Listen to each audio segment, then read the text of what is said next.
지난달 서울의 한 대학병원 입원실. 여성 환자의 입 주변을 닦아주던 간병인이 갑자기 환자의 머리채를 잡고 흔듭니다. 60대 내염 환자는 의식은 있지만 몸을 제대로 가눌 수 없는 상황. 환자를 다룰 때 어깨나 허리를 잡아줘야 하지만 간병인의 손은 자연스럽게 머리로 향합니다. 가만히 누워있는 환자의 머리를 잡아뜯기도 합니다. 늘상 해왔다는 듯이 오롯이 그냥 머리채만 잡고 환자를 올리셨고, 옆에도 머리가 빠져서 크게 땜빵처럼 생겼고 뒤에도 세 군데가. 간병인의 이런 행동은 환자가 코로나에 걸려 CCTV가 있는 코로나 1인 입원실로 옮기면서 고스란히 녹화됐습니다. 영상에는 간병인이 환자의 얼굴을 손으로 내려치고 재활운동용 나무 막대기로 이마와 입술을 때리는 모습도 잡혔습니다. 제가 너무 뒤늦게 알았다는 게 너무 죄스럽고, 긴 기간 동안 그 고통을 오롯이 그냥 엄마 혼자가 견뎌낸 거잖아요.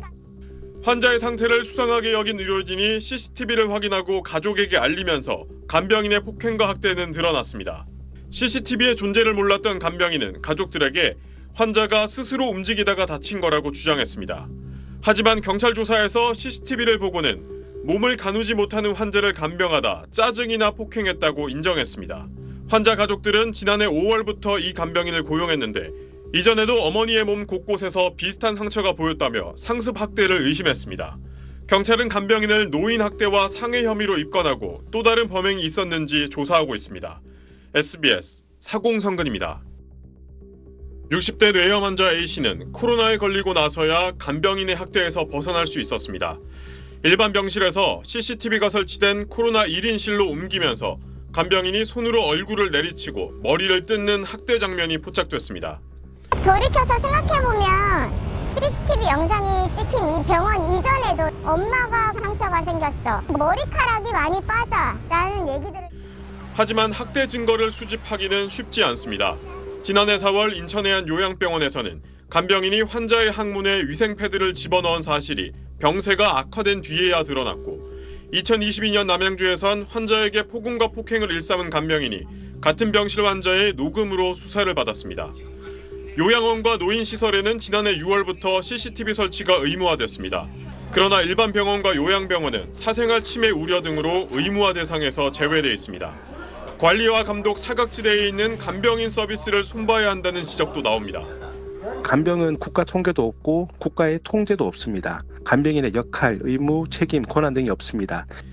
힘든 노동에 하려는 사람은 없고 사람이 없으니 서비스의 질은 낮아지는 악순환이 이어지고 있습니다. 간병비 부담도 눈덩이처럼 커지면서 정부는 간병 서비스를 지원하겠다는 계획을 내놨습니다. 간호간병 통합 서비스를 확대 강화하여 간병 서비스를 제공하는 인력을 늘려나가고요. 인력 확충과 함께 간병인이 일정 자격을 갖추거나 교육을 의무적으로 받도록 해야 한다는 목소리도 나오고 있습니다. SBS 사공성근입니다.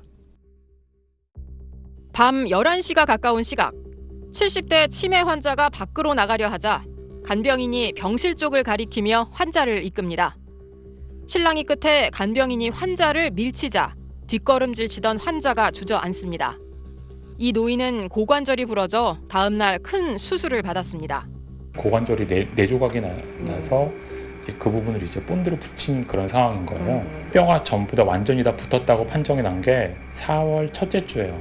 병원 측은 경찰에 신고한 뒤 간병인을 해고했고 도의상 책임이 있다며 치료비 일부를 부담했습니다. 하지만 간병인은 병원 직원이 아닌 개인 사업자라며 더 이상 책임질 순 없다고 선을 그었습니다. 교육하기는 좀 난해해요. 사대보험이라든지 이게 뭐 퇴직금 부분이 이제 발생되면 그 요양병원에서 감당하기 힘들어지는 상황이죠. 현재 간병인은 한 달간 교육받은 후 자격증을 따야 하는 요양보호사와 달리 아무런 자격 조건도 없습니다. 간병인이나 간병인을 보낸 업체가 책임을 질 수 있는 능력이 안 되는 경우가 많죠. 그러다 보니까 누군가 책임을 져야 되는데 책임을 질 수 있는 주체가 불명확한 상황이 발생하는 거고요.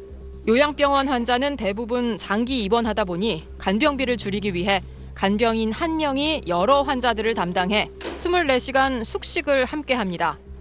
이런 열악한 근무 환경은 환자 학대나 각종 사고로 이어집니다. 적정한 인력 기준이 필요하고 또 교육도 시킬 수 있고 이제 그렇게 되었을 때는 사실은 제대로 된 케어를 할 수가 있는데 고령화로 간병 수요가 크게 늘고 있어 자격 기준을 만드는 등 돌봄의 질을 높이기 위한 관리 방안이 필요합니다. SBS 남주현입니다.